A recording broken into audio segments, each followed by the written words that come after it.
So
అందరికీ నమస్కారం. ఈరోజు మన జనగాం జిల్లాలో 3 మండల్స్ లో ఫేజ్ 3 గ్రామ Panchayat, sarpanch and ward elections అనేవి జరుగుతున్నాయి. మార్నింగ్ 7 నుంచి 1 o'clock వరకు ఈ ఎలక్షన్ ప్రక్రియ అనేది ఉంటుంది కాబట్టి ఇంకా హాఫ్ అన్ అవర్ టైమే ఉంది. కాబట్టి దయచేసి ఇంకా ఓటు వేయని వాళ్ళు ఎవరైనా ఉంటే కూడా మన పాలకుర్తి అండ్ దేవరూపల కొడకంలో ఉన్న వాళ్ళందరూ కూడా దయచేసి ఓటు హక్కును వినియోగించవలసిందిగా కోరుతున్నాము.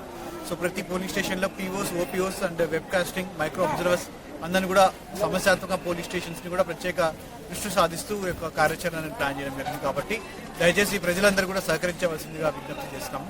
సో మధ్యాహ్నం 2 o'clock నుంచి కౌంటింగ్ ప్రక్రియ ఉంటుంది. 2 to 4 కౌంటింగ్ అయిపోయిన తర్వాత ఉప సర్పంచ్ ఎలక్షన్ కూడా ఇదే రోజు కంటిన్యూ అవుతుంది. కాబట్టి దయచేసి కౌంటింగ్ లో కూడా అభ్యర్థులు, వారి యొక్క కౌంటింగ్ ఏజెంట్స్, ఎలక్షన్ ఏజెంట్స్ కూడా సామరస్యంగా సపోర్ట్ చూసుకుంటూ ప్రజలకు అధికారులకు సహకరించవలసిందిగా విజ్ఞప్తి చేస్తాం. సో ఈ సెక్షన్ 144 రేపు మార్నింగ్ 10 o'clock వరకు ఉంది. కాబట్టి దయచేసి ఈ కౌంటింగ్ అయిపోయిన తర్వాత కూడా 144 అమల్లో ఉంది. కానీ ప్రొసెషన్స్ కానీ ర్యాలీస్ కానీ చేయడానికి పర్మిషన్ లేదు. రేపు మార్నింగ్ 10 o'clock వరకు మాత్రం దయచేసి 144 సెక్షన్ జిల్లా మొత్తం కూడా అమల్లో ఉంది. కాబట్టి దయచేసి అందరూ గమనించవలసిందిగా విజ్ఞప్తి చేస్తున్నాము. సో పోలీస్ సిబ్బంది మరియు అదనంగా ఒక 1000 పోలీస్ సిబ్బంది ప్లస్ ప్రతి 2-3 పోలింగ్ స్టేషన్స్ ఒక ఎస్ఐని కూడా డిజిగ్నేట్ చేయడం జరిగింది. సో కొద్ది 3 ఇంటీరియర్ మండల్స్ కాబట్టి డిస్ట్రిక్ట్ అడ్మినిస్ట్రేషన్ చాలా క్లోజ్ గా కమాండ్ కంట్రోల్ రూమ్ నుంచి కూడా మేము మానిటర్ చేస్తున్నాము. సో దీనికి సహకరిస్తున్న ప్రతి ఒక్కరు కూడా ధన్యవాదాలు తెలుపుతూ ఇంకా ఓటర్స్ అందరూ కూడా తమ ఓటు హక్కును వినియోగించాల్సిందిగా విజ్ఞప్తి